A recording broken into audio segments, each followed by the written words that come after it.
السلام عليكم اخواتي، مرحبا بكم معايا في فيديو جديد ووصفه جديده تاع حلوه البقلاوه. راح تشوفوا معايا المقادير وطريقه التحضير بالتفصيل.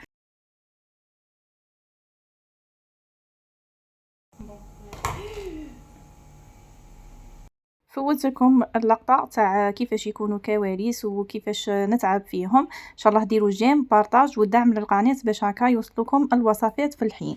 واللي ما هاش مفعله الجرس تعاود ديزابوني وتابوني باش هكا يوصلوها الوصفات في الوقت. هنايا اول حاجه بديت بها درت هذاك الكاوكاو تاعي اللي هو كيلو، درته يتحمص في الكوشه. وهنا بالنسبه للعجينه عندي ربعه تاع العبر تاع هاد الغرفيه فرينه، ودرت لهم عبر تاع السمن يكون دايب وبارد، كملته بالزيت، كان نقص منه اصبع. وهنا عندي اكيد كميه قليله تاع الماء وزدت عليها الماء زهر. عندي حبه تاع البيض. اول حاجه لازم يكون كما قلت لكم هذاك السمن يكون بارد. زدت عليه ديك الحبه تاع البيض وبديت هنا نبسس في المكونات بعد ما خلطت النواشف مع بعض. النواشف درت الفرينه ومغرف كبيره تاع لافاني وقرصه تاع الملح. هذا ما درت في العجينه. وبالنسبه للحبه تاع البيض لازم تخلطيها باش هكا ما تعطيكش كويرات يكونوا صفر تاع هذاك صفار البيض. ومن الاحسن كما قلت لكم السمن يكون بارد دايب وبارد. هنا نبدا نبسس في العجينه تاعي بهذا الشكل. كي يكون درجه الحراره في المطبخ يعني كما نقولوا في فصل الصيف ما راحش دير لك كويرات هذوك تاع السمن، وكي يكون الشتاء ولا يكون البرد راح يتكوروا لك. من الاحسن تفوتيهم في الغربال. هنا بالنسبه للماء والماء زهر ديت لي عبر ونص عبر تاع الماء والماء زهر. انا دائما نزيد لهم ليكستري تاع الماء زهر هكا باش تجيني الكو تاع العجينه تاع البقلاوه فيها بنه تاع الماء زهر. هنا بعد ما لميت العجينه لازم نخلوها طريه، نديرها في ساشي ونخليها ترتاح.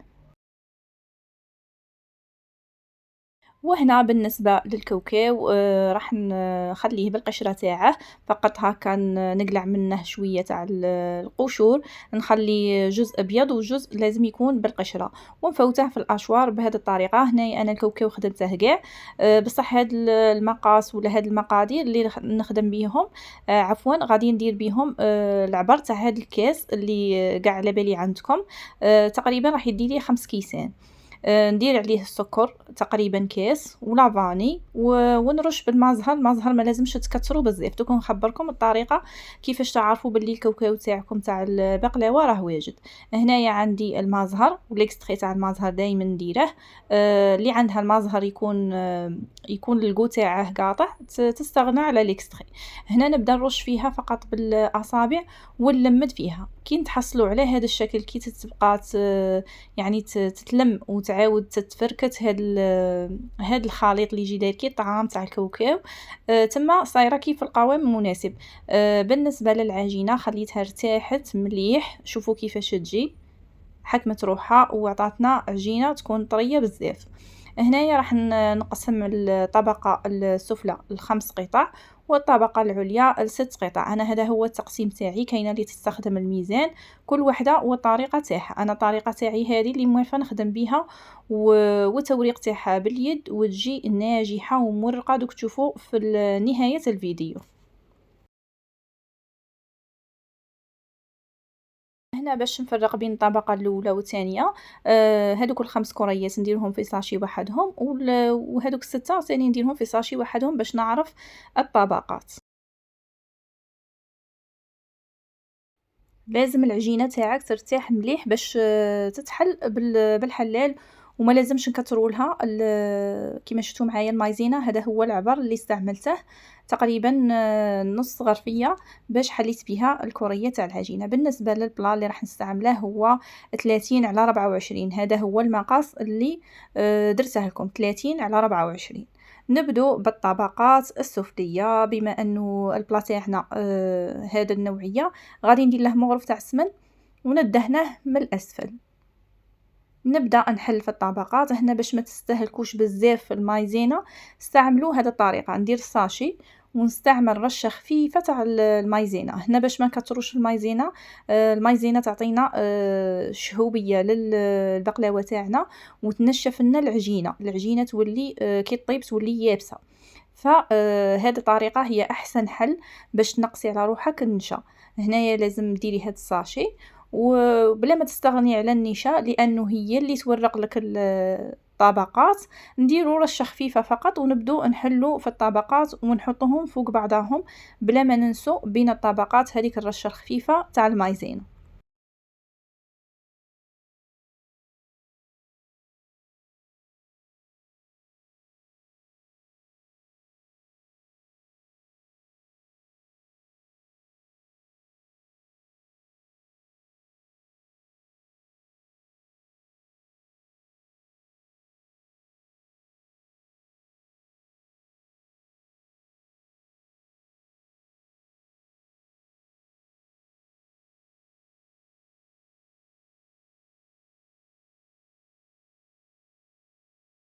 وهنا اي وحده تكون مبتدئه ولا تكون ما عندهاش آلة التوريق ولا مازال تتعلم في البقلاوه، نقول لها ديري هذه الطريقه وعينيك مغمضين غادي تنجح لك الوصفه.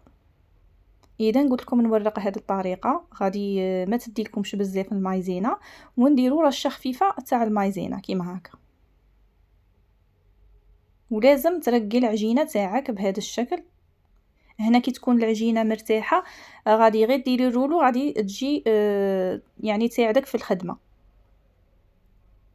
بلا ما ننسو هذيك الرشه الخفيفه تاع المايزينا.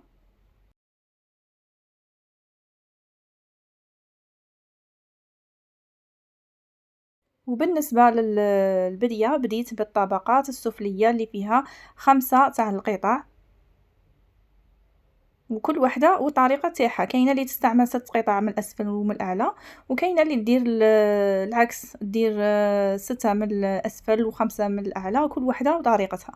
انا نفضل هذه الطريقه باش العجينه تاعي طيب من التحت، اللي يكون فيها 5 تاع الطبقات، واللي يكون فيها 6 من الفوق تجيني مورقه ويبان التوريقه تاعها. هنايا عطيتكم في هذا الفيديو كاع لي زاستيس باش تنجح لكم البقلاوه اللي تخدميها بالتوريق اليدوي. وهنا غادي نحل اخر قطعه. كما شفتوا معايا هنايا كريات شكلتهم فقط باليد. شفتوا الطريقه تاعي اللي خدمت بها، تشكليهم قطع متساويه هكا باش يجوك الحبات قد ولا طبقات يجوك نفس المقاس. بما انه خدمنا هادو 5 طبقات ودرنا بيناتهم المايزينا ودرنا لهم رشات خفيفه تاع المايزينا، غادي نجيبوا الحلال ونحلوهم كاع قطعه واحده باش نحطوا الطبقه الاولى.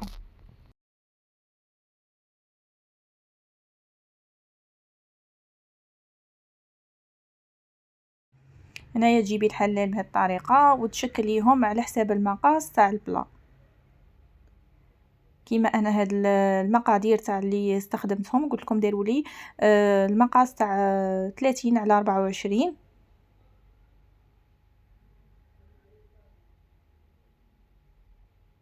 وهنا تبدي تحلي العجينه تاعك وتجيبي البلا وتقيسي بهذه الطريقه. هنا تخلي دائما هذيك الساشي اللي تعاونك كيفاش ترفدي العجينه تاعك وما تستعمليش بزاف المايزينا.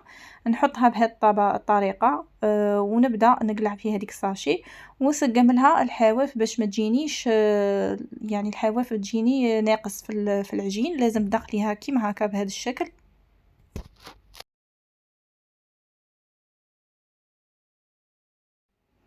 ونجيبو الحشو تاعنا اللي كان ديجا ارتاح.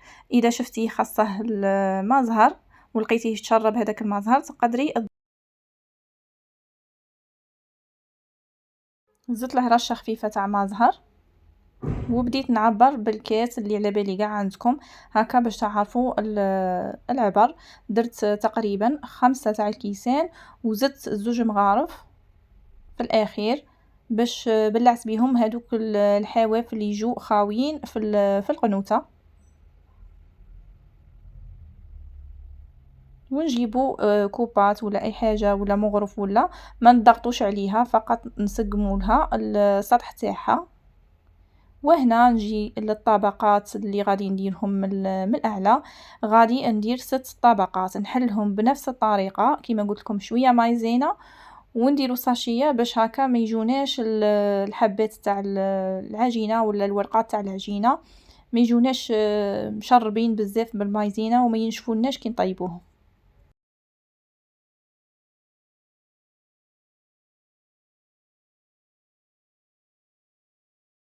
وبالنسبة للمايزينا، كل ما نقصتي المايزينا كل ما يجيك التوريق تاعك مليح، وتجيك البقلاوه تاعك محمره. كيما نعرف بزاف البنات يقولوا لي في لي كومونتير تجينا البقلاوه شهبه ولا اللون تاعها ما يروحش لا دوغور. نقول لهم بسبت المايزينا اللي تكثروها بزاف في البقلاوه. هنا بعد ما كملت 6 طبقات بنفس الطريقه وحليتهم ورقه واحده، نجي نحطهم الفوق كيما هكا بهذا الشكل. وبالنسبه هنا للحواف نقلع كاع هذيك الزياده حتى نوصل هنايا للاطراف. كل وحده وطريقه تاعها. انا نفضل نقلع الحواف هكا باش ما يشدوليش الطياب بزاف. كل ما طيبيها بزاف البقلاوه تاعك كل ما تجي يابسه. لازم الطياب تاعها يكون هذاك هو باش تجي البقلاوه تاعك مقرمشه او ميم طون تجي طريه.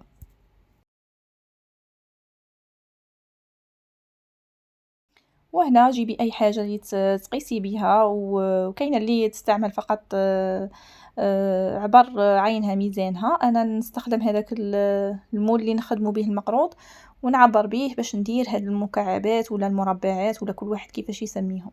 نجيب هنا تقريبا 2 مغارف كبار تاع السمن، ندوبهم وخليهم يبردوا ونعاود نسقي بهم هذيك البقلاوه من الفوق. نفعل عليها درجة الحرارة 180 من الأسفل ومن الأعلى. نقص لها تدي لمدة طياب تقريبا ساعتين. هذاك هو الطياب تاعها. هنايا بالنسبة للعسل كي نخرجها مباشرة من الفرن نسقيها بهذا العسل اللي استعملت فيه 2 علب. هنايا تاع هذه تاع 500 غرام صغيرة جاتني تقريبا 2 علب. وهنا درتها في بلاطو واحد اخر باش هذاك ليكسي تاع العسل يهود لنا في البلا. جبت المكسرات اللي هما اللوز والكركاع غسلتهم وعاود حمصتهم في المقله بهذه الطريقه. بالنسبه للتعسال تاعهم درت فيه شويه جلوكوز مع شويه عسل دوبتهم باش هكا يلصقوا فوق الحبات. قلعت هذوك لي كيوردون كيما تشوفوا معايا هنا، ما هودش العسل بزاف. وبديت نحط في هذوك الحبات تاع الكركاع اللي كانوا كاملين حطيتهم حبات، واللي ما كانوش كاملين درت فيهم اللوز والكركاع والورقه الذهبيه تزيين اختياري. وشوفوا كيفاش جات معسله ومشربه والطبقات تاعها جاو مورقين على حبه. وتقريبا جاو الحبات كاع كيف كيف. وهنا استعملت لهم هادوك لي ترانسفير ولا كيما تسموهم هادو تاع البلاستيك اللي يجو كيما لي كيسات.